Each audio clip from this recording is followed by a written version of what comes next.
was up in New York. There's a guy from Lakeview. He was down Grand Central Park. He was like, "Can I ask you some questions?" I was like, "I'm from Chicago." He's like, "Oh, me too." He's like, "Yeah, I don't want to talk to a local. I don't want to talk to. I don't want to talk to a tourist." And I'm like, "Oh, cool." No, tourist. All right. So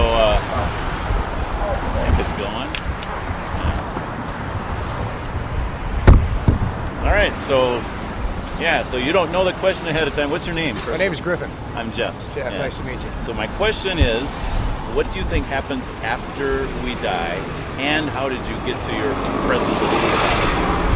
I think after we die, I think our connection to everything about our physical body is gone. Okay. I think that like through our physical body and through our mind, we're able, and through our spirit, we're able to connect with something, with a greater, with the whatever you think God is. But, so you do believe there's a part of you that's not connected to your body? Oh, right? I think we keep going after death. I think after all this is gone, I can't really explain into it where we're going, but it's not the end of it. But all this is toast. Like you can eat me, I don't care, because once right, I'm dead, the body's just a shell, and we leave it. Agreed, and then like we're still part of all of this beauty after our death, but we're not this anymore. I think we're maybe more pure at that point. Yeah. If that might have been going a little far. But. No, and so how did you get to that belief? Now, did you grow up with any kind of religious background? Not at all. My family, we were like Presbyterian for a while. It was more like a social thing for my mom to like get to know people in the neighborhood. Yeah. But not really. Almost not atheists, but like they never really maybe more, and I don't want to say agnostic, but yeah, a little bit. Agnostic is kind of like admitting that you don't know, or just saying I don't know. I think a lot of friends. I'm 35. A lot of friends I have in my generation, they'd have to fall into the agnostic category because they're like, well, I'm not going to tell you what to believe, but I think there's another A. I don't know what it is either. There's atheist, there's agnostic, and I think there's another A, and that's apathetic. In other words, don't really care. I'm not really searching for that. Would you say that you're a spiritual seeker of some sort? Oh, for sure. I talked to my friend recently about this because like Buddhists, they have a big part of their, as far as I understand, is the non-attachment, and that line between non-attachment and apathy. Non-attachment is beautiful. You know what I mean? Like I said, like my body, I don't care. It's gone. Like, it's what I leave behind, the impression I leave on people. But there's apathy where it's like, I just don't care. But then there's, I try to be on the non-attachment side of that, but I'm not always. But then again, nobody is what they want. Now, would you say you believe in God or a higher power? I believe in a higher power, for sure. And I believe that enough of human civilization, all the religions of the world, if God wasn't real, we made it real. You know what I mean? Like, if that makes any sense, like I think there's enough people who believe and enough people who are inspired by it that even if he didn't exist the way they think, he kind of does now. Well, that's interesting. So, would you say that it almost sounds like you're saying we create our own reality? No, we do. Well, a little bit. No, I think the higher power that I believe in existed before, after, and it's bigger than us. It's bigger than any of us. It's bigger than anything we do. But also that you can create a, like 10 Commandments and stuff. Even if Moses thought of those himself and he was just a man, good stuff, right? So I mean, like, it's stood the test of time. It has, for sure. And if God inspired him, again, that's the agnostic side. If I don't know, but it doesn't matter. It's beautiful. It's a code of conduct that we can all follow. Now, would you say you've looked into other religions? Really, is that not more than Christianity? Christianity's just kind of like up in your face all the time. Like I grew up in Tennessee. There was a lot of Baptists. Like I lived out in Denver, and there were a lot of Mormons, and they weren't shy about not being up in your face about it, but definitely letting down to spread the word. They've got usually they come in pairs, and they're about college age. They're about 18 and pimply face. And Sunday morning they knock on your door, and you're like, look, that's buddy. Part of their, I think, training or something. There's nothing wrong with that. I think that's fine. Right. Now, is there anything about Christianity that you don't like? As far as like, it sounds like you're not a Christian. No, I don't like have some spiritual beliefs. I don't like the whole like Catholic. You can just repent on your deathbed thing. I think that's bullshit. I'm sorry, you have to live every day as if you feel bad for it. Don't do something and tell me you felt bad for it. Just don't do it next time. Don't, right. And I'm sure that there are good Catholics who could who could set me straight. Who could set me straight on that? I would say the ones who plan ahead, like I'm going to live like the devil my whole life and then repent on my deathbed. Yes, I'm going to heaven, and I'd be that's like, a little different than. Man, I was at the soup kitchen when you were at the strip club. Now get this guy out of here. Get him out of here. Get him out of here. Do you think you're a good person? I do. I compared to like what standard? Like what would be the standard of goodness? I think the lowest common denominator is the standard, the worst of the worst, and I say the standard, if that makes any sense. Because we have no tolerance. We have no tolerance for that. Yeah. I feel like I'm an okay person, like hard with everybody, but like the worst that we tolerate is the standard, if that makes any sense. A little bit.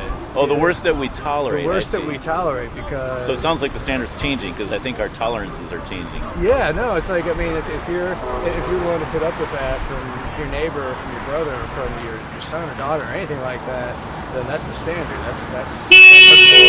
That's where the bar's set at that point. And yeah. So it doesn't mean you're amazing. It just means that we need to raise the bar. Yeah. Which is. And so it's okay. And based on, so you have this, like, you grew up in the Bible Belt.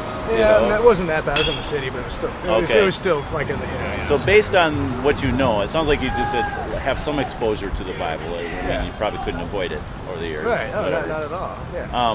Have you read the Bible much, or? I've read sections of it, but like, the wording of it just doesn't make sense. It's so boring.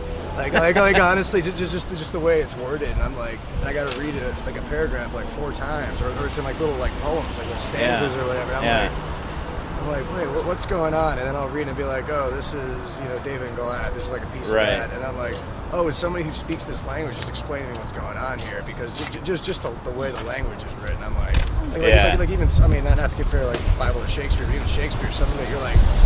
It's hard to relate to. I'm like. It's Old English. Yeah, it's Old English, and I'm like, nobody talks like that. I get what you're saying, but I'm like, but I had to like think about it like 7 times. It's like you're just putting things in like a way that people don't speak anymore. Yeah. So it is nice to listen to. Have you it sounds like you're just reading the King James, which is like all of these and thous, because there are Bibles written in modern translation. Oh yeah, for sure. But then again, you gotta trust the translation, because if someone's paraphrasing something and you don't understand the original, the original language, then they could be telling you anything. So, right.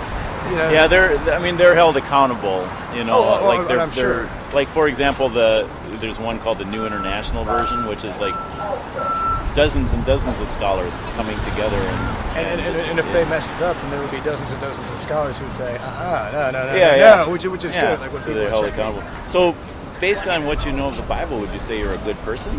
And like on that standard, rather than just the standard of the least least tolerated. I would say so. I would say so, for sure. Yeah. I mean, like, I've made mistakes in my life, but for the most part, I would say not even to compare myself to anyone else. Just when I wake up in the morning, I'm like, yesterday was good. I did right. Yeah. So if you wake up and you had died and you're standing before God, it's Judgment Day. Like how Jesus talked about Judgment Day, and